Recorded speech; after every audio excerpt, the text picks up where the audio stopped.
Bom dia, boa tarde, boa noite para você que nos ouve. Sejam muito bem-vindos a mais um bate-papo à luz do candeeiro. Meu nome é Francioli Araújo e hoje tenho o prazer de receber em nossos estúdios virtuais o mais novo integrante de nosso podcast, meu grande amigo Neilton Tapajós. Seja muito bem-vindo, Neilton. Muito obrigado por aceitar o convite de integrar a nossa família. E fala aí para o nosso ouvinte, para nossa ouvinte, quem é você no jogo do bicho? Bom dia, boa tarde, boa noite. É uma satisfação primeiro fazer parte dessa família, estar aqui com vocês nesse podcast A Luz do Candeeiro. Eu vim para somar, vim do norte, né? Sou forte porque vim do norte e a gente vai somar aí. Professor no Instituto Federal do Pará, atualmente fazendo doutorado aqui na Universidade Federal de Catalão, trabalhando com a parte de escória, né, do processo metalúrgico. Então é uma ideia muito boa porque alia o processamento mineral, a questão do meio ambiente. Também sou professor no curso de especialização em tratamento de minério e estou aqui somando a esse grupo de cientistas, pesquisadores, divulgadores, novos profissionais que atuam nessa mídia. Olha, e maravilha, porque aí, Neilton, você é químico também, né? Químico, engenheiro químico, né, na verdade, né, que tem essa interface entre a química e a física.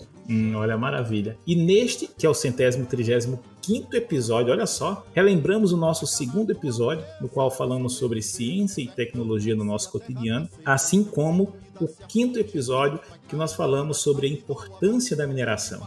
E hoje nós vamos falar sobre inovação nos processos de flotação na indústria mineral.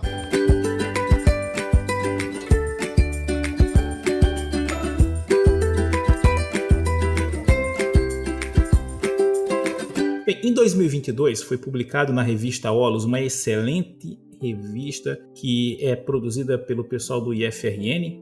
Hoje a revista ela figura como A1 no Qualis Capes, é uma revista multidisciplinar. Então em 2022 foi publicado um artigo que eu escrevi em parceria com o Ramon Lima, o Luiz Silva, então o André Silva, que esteve conosco aqui no 5º episódio para falar sobre a mineração como atividade essencial. Então nós publicamos esse artigo, foi publicado agora em 2022, e nós fizemos um levantamento da série histórica de pedidos de patentes de flotação mineral no Brasil. E esse artigo é interessante porque ele surgiu de uma inquietação em relação às falas do público em geral e também de alguns autores, olha, imagina só, autores, né, da área de mineração que dizem que a mineração, do ponto de vista da inovação, ela é uma atividade estagnada.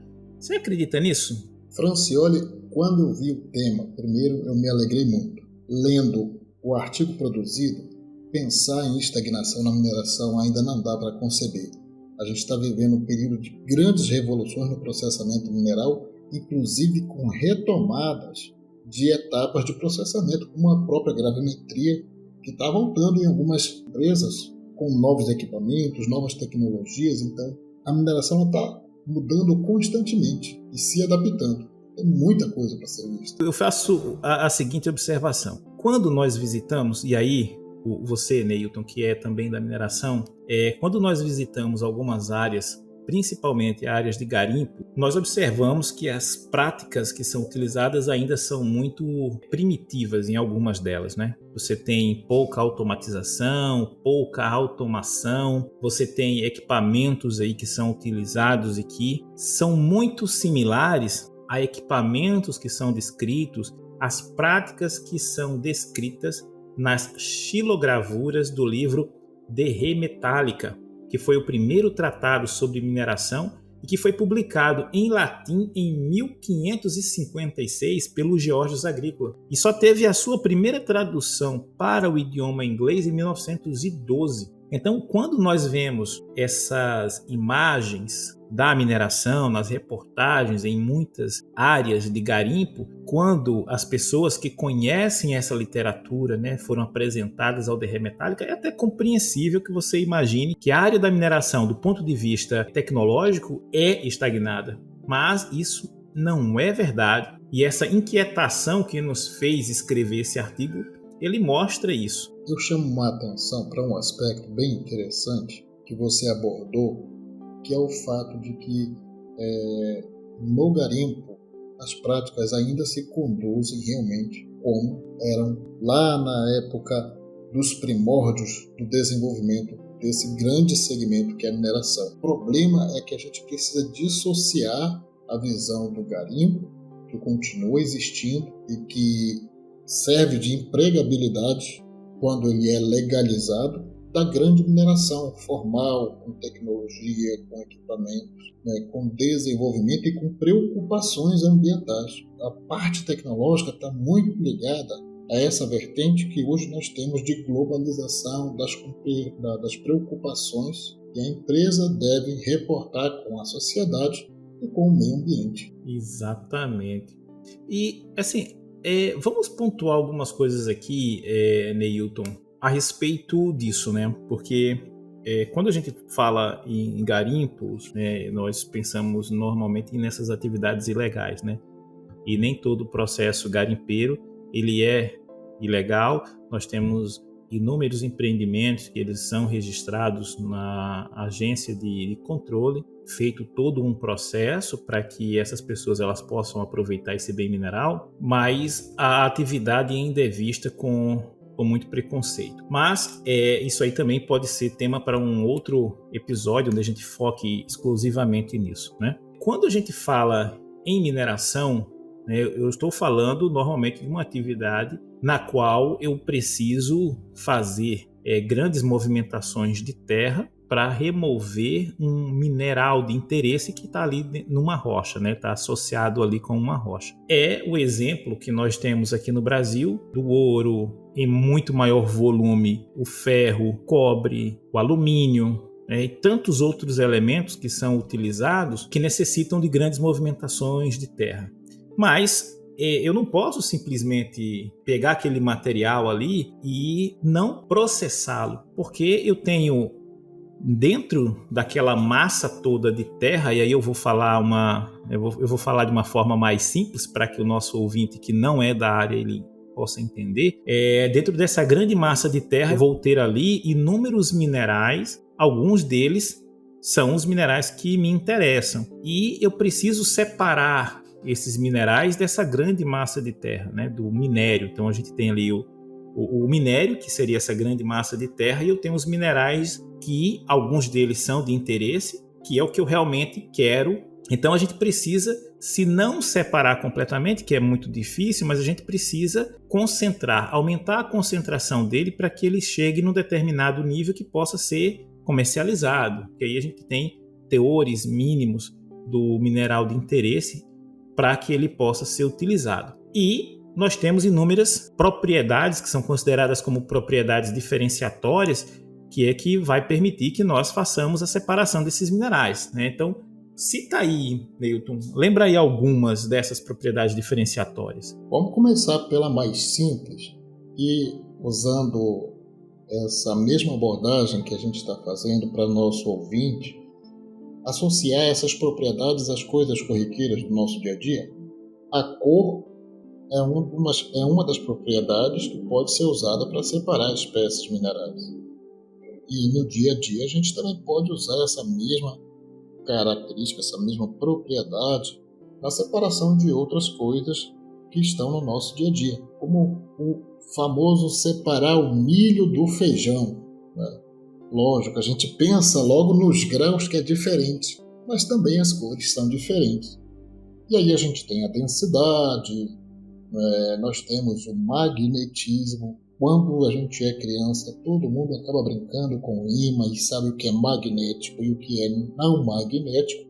E nós vamos ter minerais também com essas características. E tem aqueles minerais, que é o caso da flotação, no nosso tema de hoje, que não se molham. Que na verdade eles não são a regra, eles são a exceção. A maioria dos minerais se molham, mas tem alguns que eles não têm essa afinidade com a água, né, e que nos possibilita fazer a separação também por essa característica. Que aí a gente já entra numa propriedade diferenciatória que ela não é mais exclusivamente física, né? Porque quando a gente fala em magnetismo, quando a gente fala em densidade, quando a gente fala em condutividade elétrica, quando a gente fala em radioatividade, a gente está falando aí em algumas propriedades que são muito ligadas a propriedades físicas, né? Mas quando chega na flotação, nós aí temos uma interação físico-química, né? A gente começa a explorar as diferenças entre a físico-química da superfície das partículas, que é onde você entra nessa história da molhabilidade, se uma partícula ela é molhável ou ela não é molhável. E aí, quando a gente pensa nessa história, né, de molhável, não molhável, a gente remete à propriedade, que é a hidrofobicidade, que é a não afinidade com a água. Então, você vê uma folha, isso é muito comum em algumas plantas, que quando a água, né, quando chove, ela forma uma bolha em cima, uma bolha não, né? É um pingo d'água. Esse pingo ele tem uma forma quase esférica, né? Quase perfeitamente esférica. E ali é onde você tem a propriedade da hidrofobicidade. Quando a superfície é hidrofílica, a água ela se espalha sobre essa partícula, né? Sobre essa superfície, na verdade. Uma partícula hidrofóbica não tem afinidade com a água, uma partícula hidrofílica tem afinidade com a água. E isso é uma característica, como o Newton colocou, a hidrofobicidade é uma característica de poucos minerais. A maioria deles tem uma hidrofilicidade natural. Olha só que palavra bonita, hidrofilicidade. É para colocar até nome de filho, né? Hidrofílico, vem cá, meu filho. E aí é uma coisa bem interessante, porque essa técnica, a flotação em si, ela foi um salto gigantesco para a mineração. O princípio da flotação ela já era utilizada na área da medicina, né? Você tem registros aí da época, né, do Império Ming falando sobre isso, onde se fazia a extração ou a separação de elementos hidrofóbicos de hidrofílicos para ser utilizado na medicina. Mas foi somente no final do século XX que essa tecnologia passou a ser utilizada na mineração. E foi muito impactada, né, pelos estudos que ocorreram ali entre os anos de 1960 e 1970, o que fez com que houvesse um boom na utilização da flotação na mineração. E hoje, mais de 2 bilhões de toneladas de concentrado de minério por ano são beneficiadas pela técnica de flotação no mundo. Não é pouca coisa, né, Newton? E aí eu vou trazer alguns dados também bem legais que eu estava usando recentemente aqui na universidade.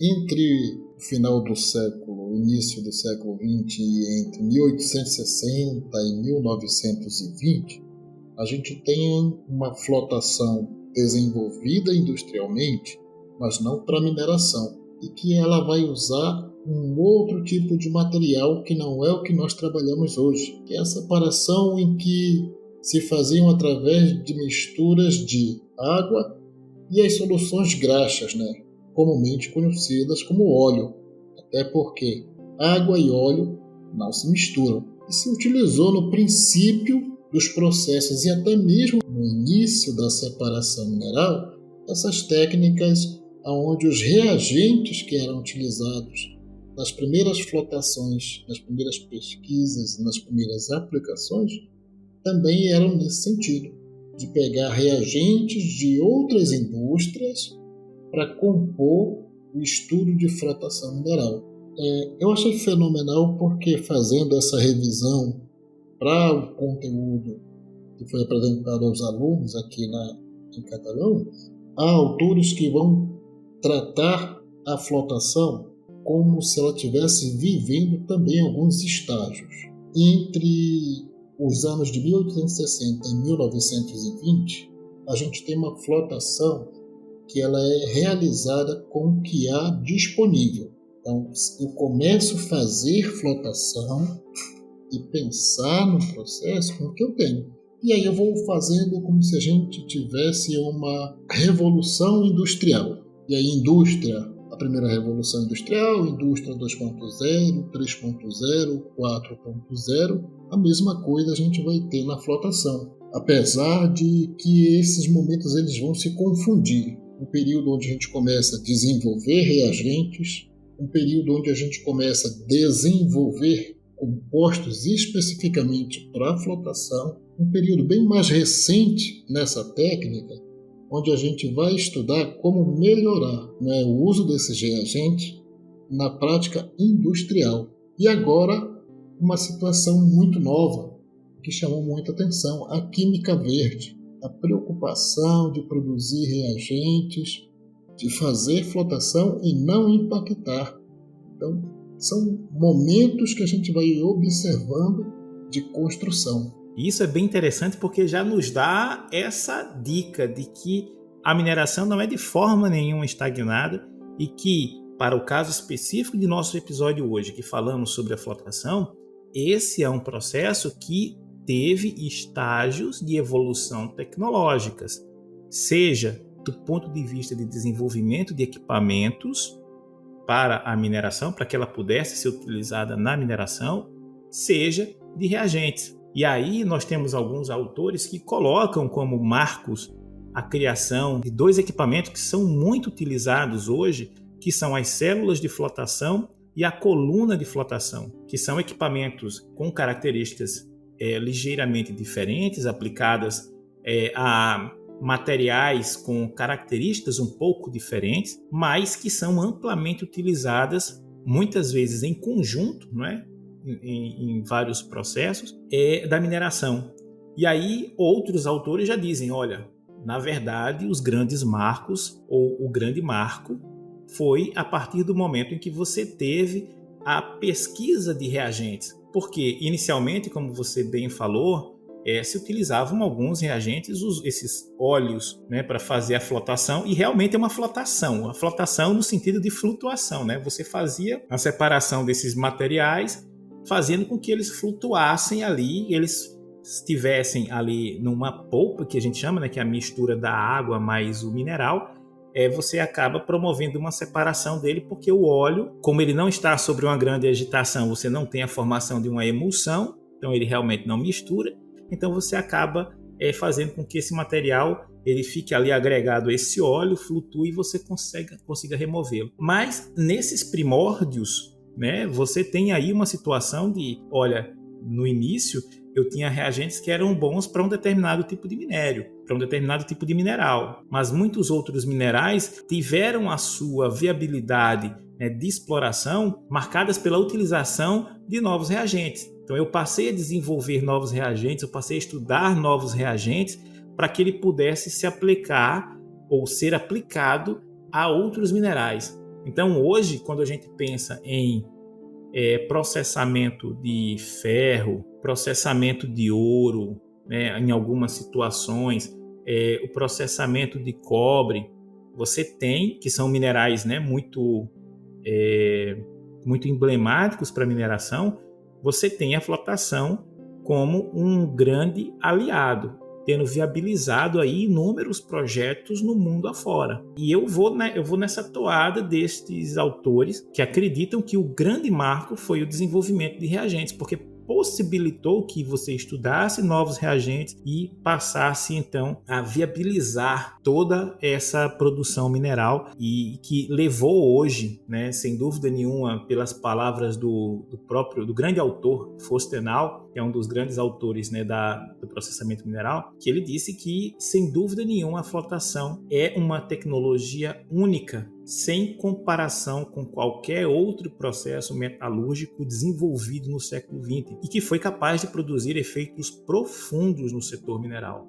Então, grande parte hoje do que nós temos no mundo foi viabilizado, em termos de produção mineral, foi viabilizado pela flotação. E isso que você falou retrata uma coisa que a gente observa até hoje. Esse último momento que nós estamos vivendo, que é o momento atual, ele traz as empresas, aproxima das universidades para desenvolver cada vez mais pesquisa científica, e aí a gente tem um marco de transição entre as pesquisas desenvolvidas na empresa, no setor privado, e agora a aproximação clara e real da expertise daqueles que estão trabalhando, né, na pesquisa, na produção, né, fazendo aí os seus estudos acadêmicos.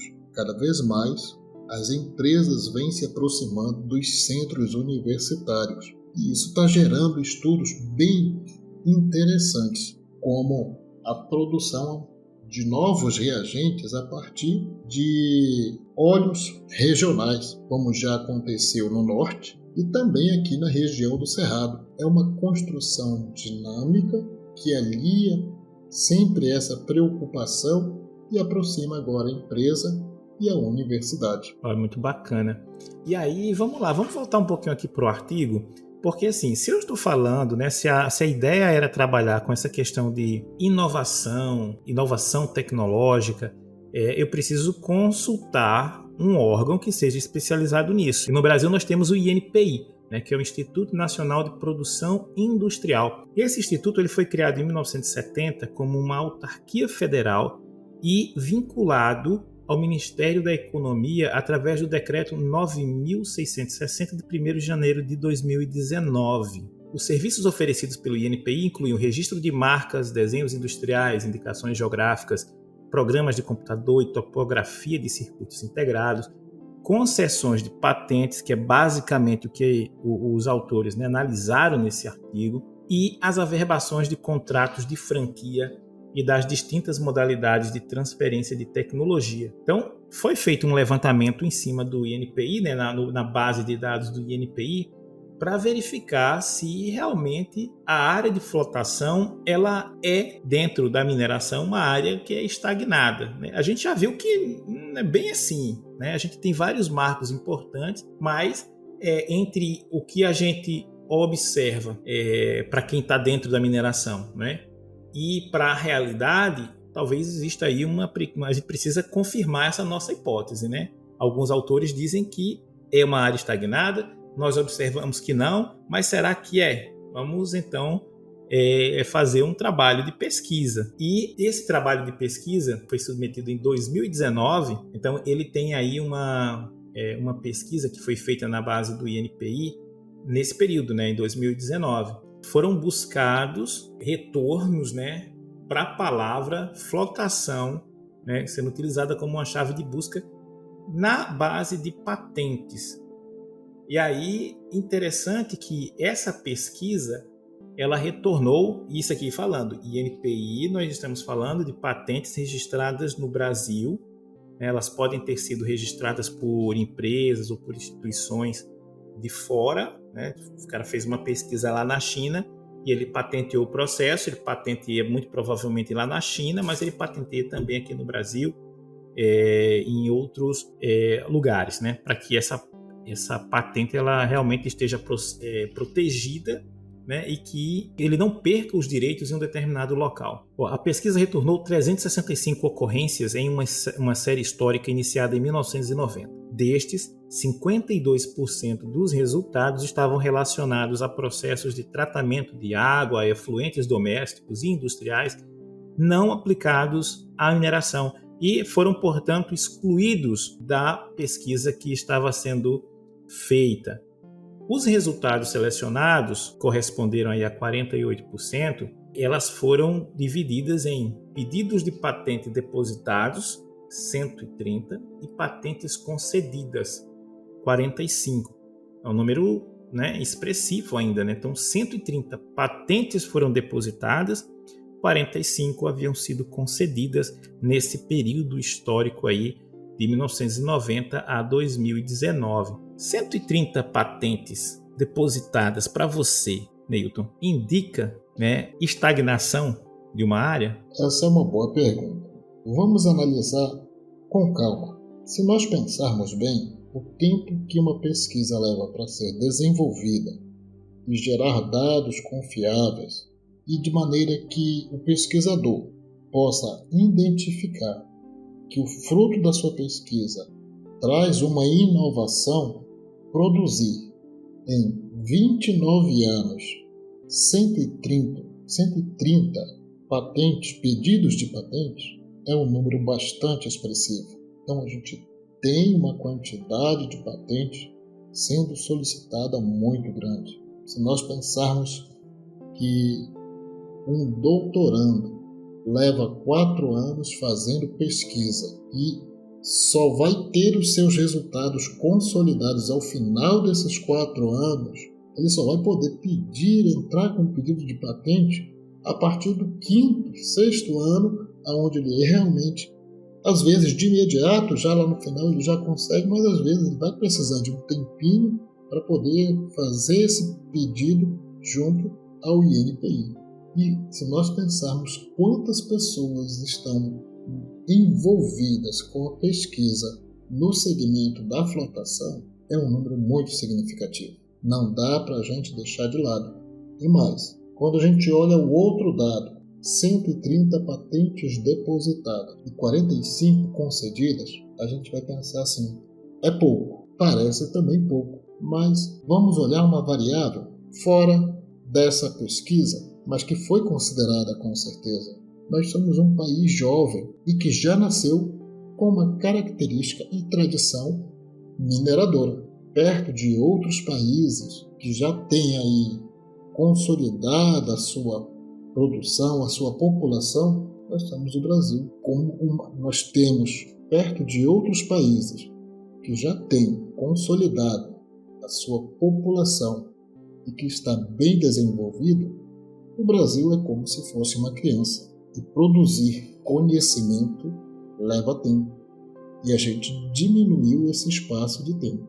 Então nós temos sim um número bastante expressivo. Vale ressaltar novamente esses pedidos de patentes feitos no INPI, tá? Então, assim, foram só pedidos de patentes feitos no Brasil para esse processo de concentração mineral. Mas tem uma coisa que é bem interessante. Nos anos de 2005, 2011, 2014 e 2015 foram observados picos nos pedidos de patentes, onde se destacam os pedidos realizados pela Outotec, que é uma empresa que fabrica equipamentos para mineração, para flotação, AkzoNobel Chemicals, que é uma empresa que fabrica reagentes para mineração. A Outotec depositou 7 pedidos de patente, a AkzoNobel 3, e temos ainda também a Ecolab USA e a Evonik Degussa, ambos com 3, e, veja bem, a Universidade Federal de Goiás com 3 pedidos de patente.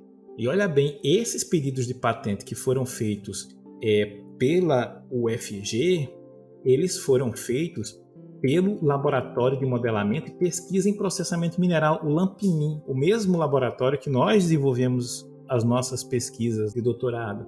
E é interessante porque a participação das universidades brasileiras no conjunto total da obra é relativamente pequeno, né? Durante todo esse período, nós tivemos 4,5% do total de patentes solicitadas feitas por instituições de ensino, sendo que a UFG, hoje o FCAT, ela tem 3 pedidos de patente, a COP, o FRJ, 1, as faculdades católicas, 1, a USP, 1, a UFMG, 1 e a URGS, né, que é Federal do Rio Grande do Sul, um pedido de patente. Então, nós temos aí ainda uma participação muito pequena das instituições de ensino, né, são centros também de pesquisa, nessa solicitação de patentes.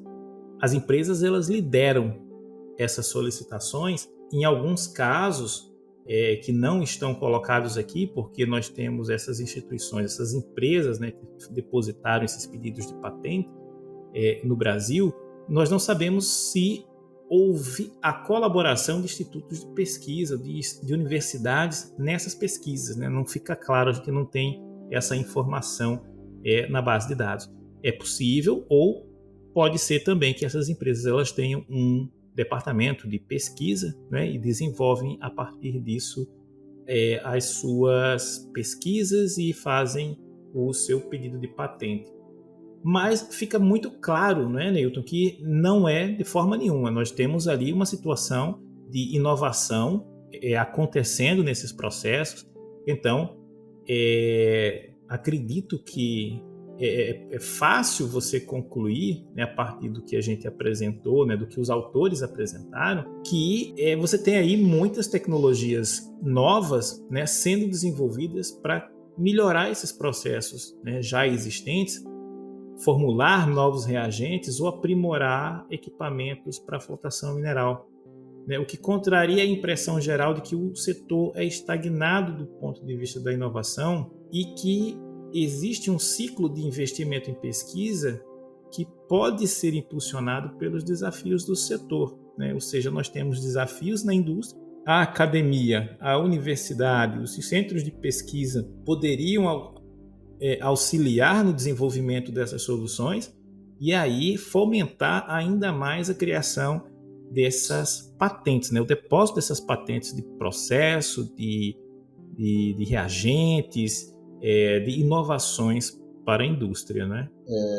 Essa pesquisa ela coloca para a gente, de forma clara, o momento que a gente está vivendo, né, de transição dentro da flotação, aonde a gente tem esforços coordenados entre academia e indústria para desenvolvimento.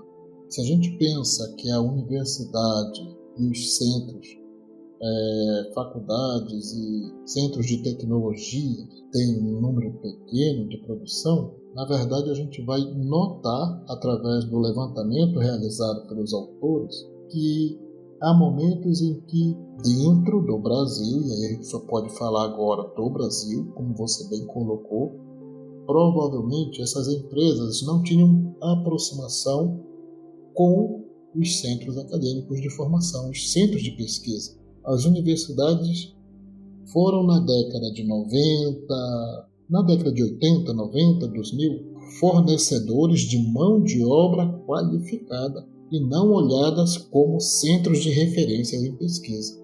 E hoje o que a gente observa, inclusive com esse fato que você bem expressa, você olhar que a Universidade Federal de Goiás, hoje a Universidade Federal de Catalão, tem 3 pedidos de patente, 3 solicitações, e aí você observar isso fruto da pesquisa desenvolvida dentro de um laboratório que completa também, agora nesse período, 10 anos, então você vai observar que nós estamos produzindo numa velocidade até bem grande.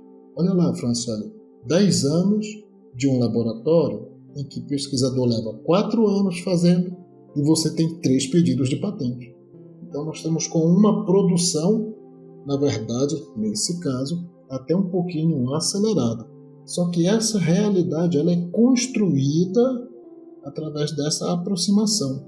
E há alguns centros mineradores, hoje nós temos 4 estados fortes, Pará, Minas, Bahia e Goiás, que precisam estar se aproximando dos centros de pesquisa, para que a gente possa otimizar esse processo, otimizar e melhorar esses dados.